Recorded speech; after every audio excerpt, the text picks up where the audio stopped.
In this video, we're going to be going over the Positron V3.2.0. So I did a V2. So I did a video talking about the one of this YouTuber that got this Positron design, and kind of going over some different things, high value problems, and things that the design team is working on. So I talked to the project lead, sent me a message in the comment section. So I did talk to him. His name is Nomad. So I talked to him briefly about kind of how they do the kind of the development of the system, and it's a pretty kind of standard development of the system. So basically, they have these different. They kind of use a lot of Discord, and they have kind of their own. They're very kind of open to having beta testing each component. So they do in there some internal testing, and then also they get it to other users that they trust that are quote unquote the team, and do kind of beta testing internally, and then close or closed. I guess you could say it's a closed alpha, right? So they do a closed alpha internally, and then they'll go to a maybe a secondary closed alpha, and then they'll go to kind of an open beta, and then full release once they find out if everything is working. It's pretty cool. I have a lot of discussions. I had a lot of discussion with them about if they have like a formal process. So their formal process is kind of to test it themselves, then get it to somebody else that's not in. You basically get it to as many people as they can that they trust to do any sort of testing. So, pretty standard for a project like this. When you get to a bigger product, where it could be a couple $1,000s a piece, maybe you have a product that's 10, 20, $30,000 a piece, that might not work out. But you have something that costs, $600, that might be okay. Especially if it's just specific small components at a time. So you're only replacing a small component at a time. Then and testing that, for example, if you get a new gantry, test that. That's different than, hey, let's do a whole new system and test all the interfaces and all these things all at the same time. So let's go ahead and take a look at this system. Um, I believe this is basically the same one that was on that YouTube video that we went over. And you see quite a bit of this is in Chinese. So Nomad is kind of the project lead. And so he's not technically the designer, but he's kind of the project manager slash CEO, or however you want to think about it. But basically, it's not really a CEO, it's kind of a project. So basically, project owner.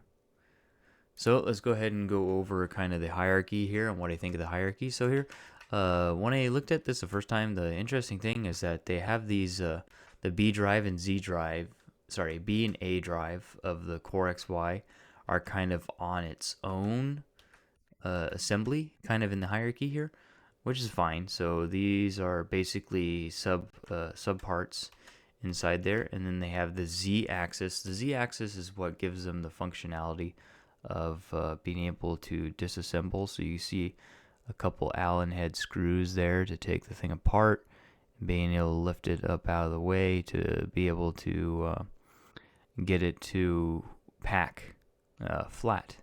And another thing that and you see here, actually it's got a threaded rod here that allows it to be able to pack. Most likely there's some sort of thread in here. Yeah, most likely it's threaded here to go inside to hold this thing together, and then this support somehow will thread on there. I'll have to see maybe an animation or something like that, how this guy comes apart and packs away. But yeah, it does pack away. I mean, we've seen it. And this guy and this guy are taken apart and put into the top, and then all of this fits in a filament box. And we saw that this guy is relatively small. I mean, from one side of the face, and also everything is designed in Fusion, so 200 millimeter by 200 millimeter, and for imperial units, yeah, 200 millimeter square.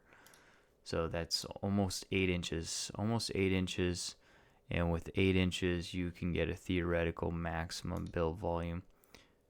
And sorry about some of my bounciness for my 3D ball. I have a very old one from like the early 2000s, so it doesn't center correctly anymore.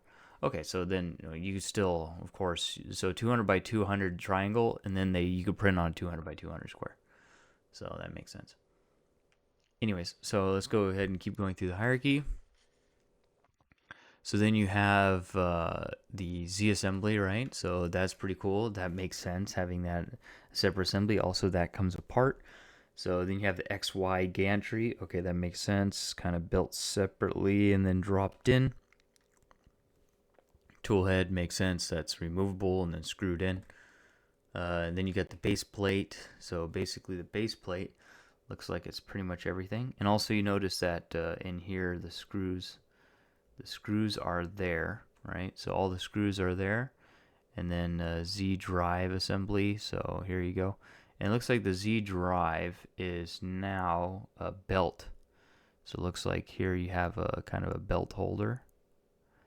Sorry, I'm kind of out of practice with the 3D ball. But there you have the belt holder that holds the belts. And then you have these vertical pulleys. I don't know what's going on with this glitchiness. Vertical pulleys, and then this guy will raise and lower this segment by pulling up and down. And then it's got a simple end stop there. So, yeah, makes sense. So no lead screw, makes it easier to pack it flat.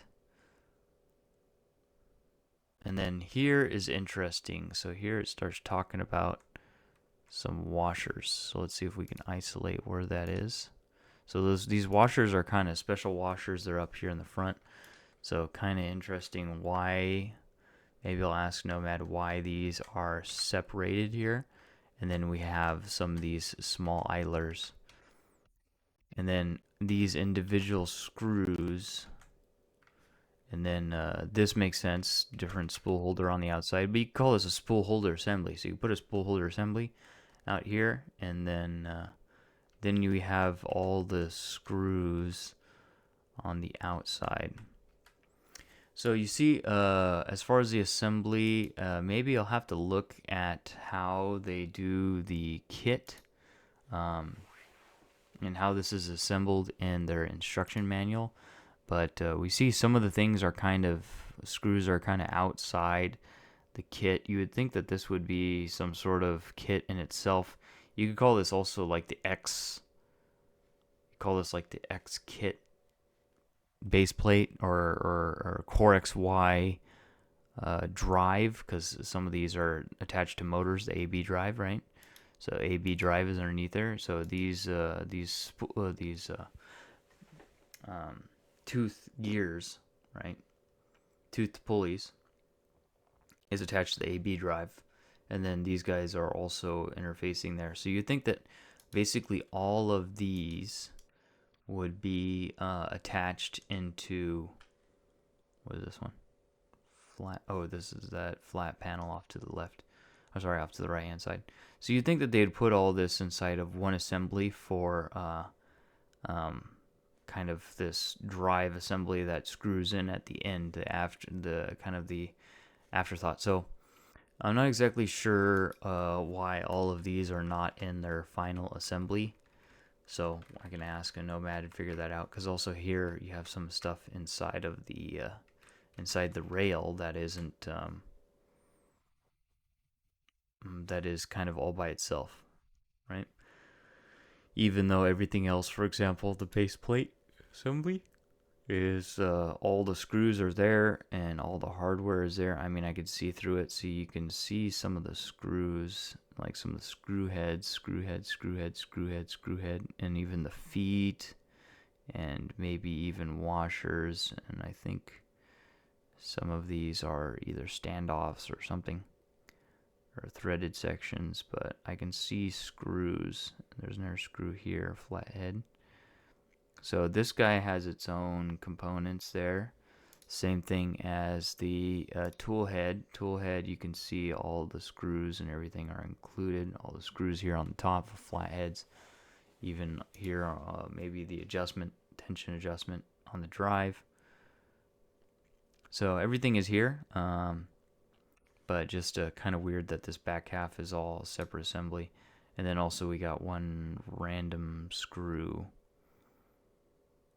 So yeah, not exactly sure. Maybe it's a communication issue with Fusion, but I doubt it because it's made in Fusion. So, and I believe it was supplied as a F3D file. So yeah, not exactly sure why some of these are floating in on its own assembly. And again, the reason why I do these videos is also kind of to keep things continuous. So what I mean by that is that your BOM, bill of materials, kind of follows your model. So it's easy to be able to cross-reference each side and be able to tell is something different.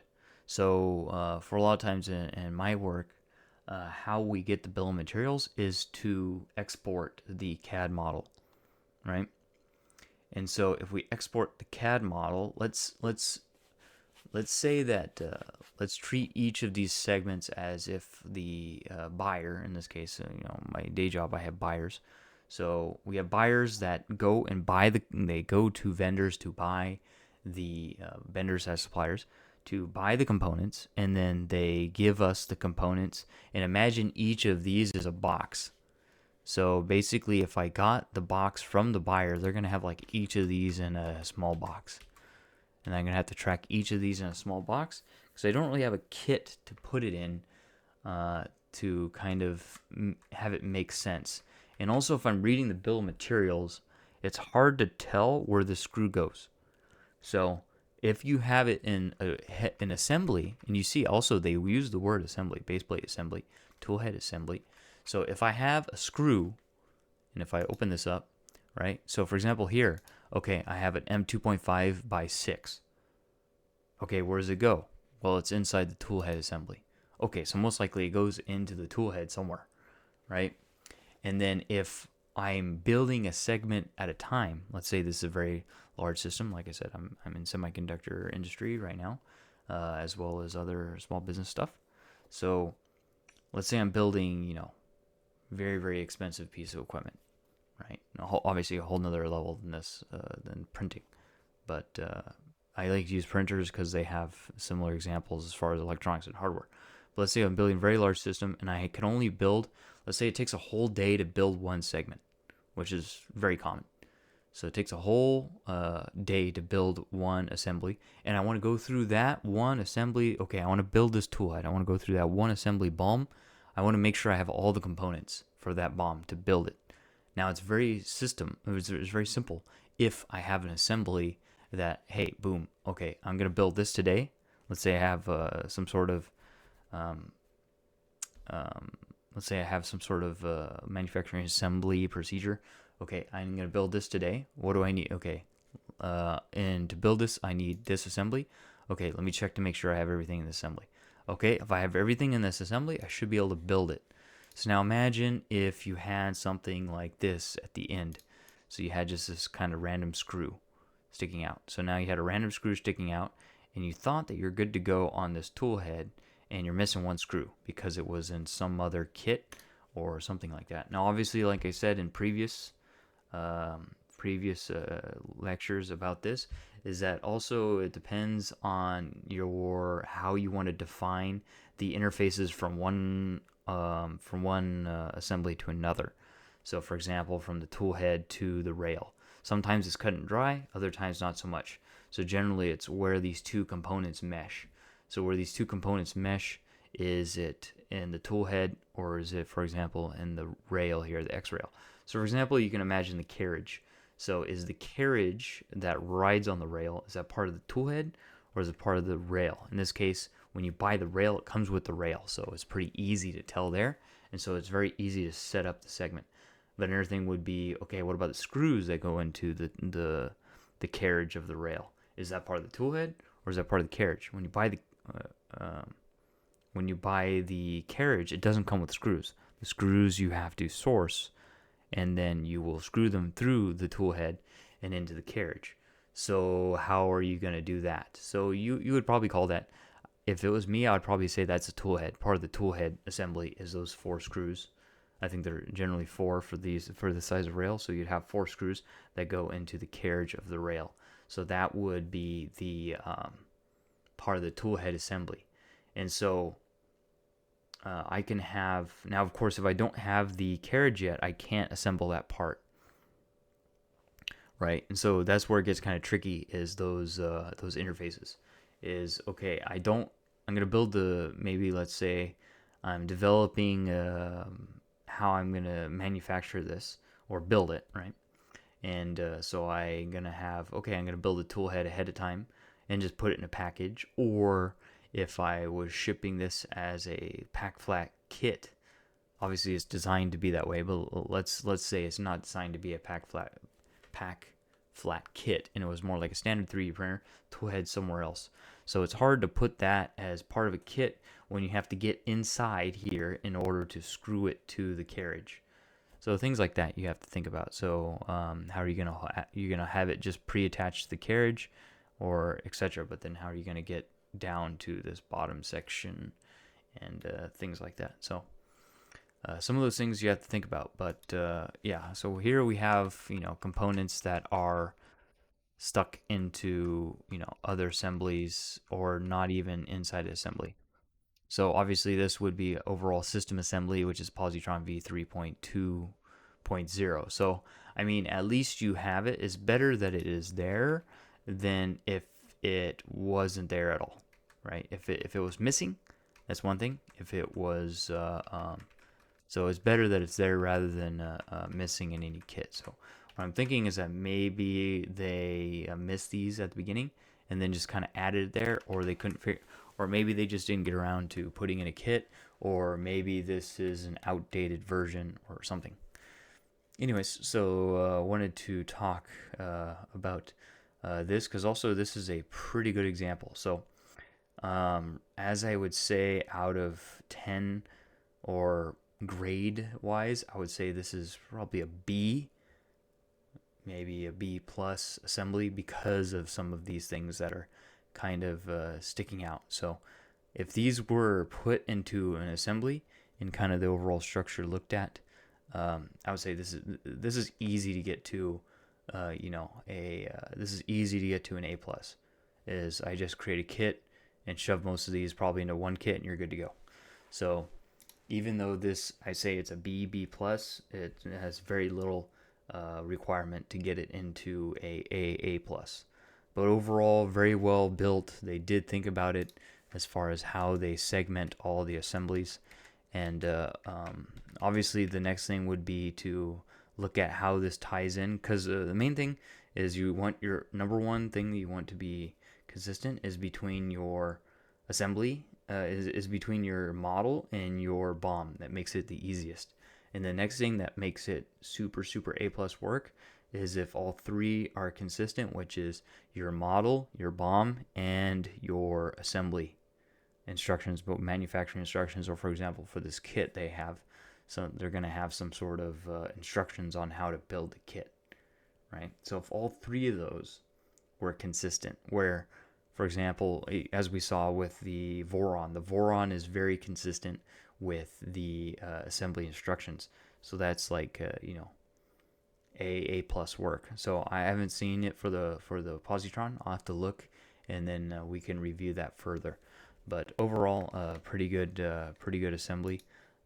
Some things here kind of weird, but other than that, easy B plus work. So that would be like a 7.5, 8 work. Yeah, here, really good. Couple things here to work on, but other than that, very good setup and attention to detail on kitting and having consistency to later export into a BOM. Okay, let's go ahead and move on to the next one.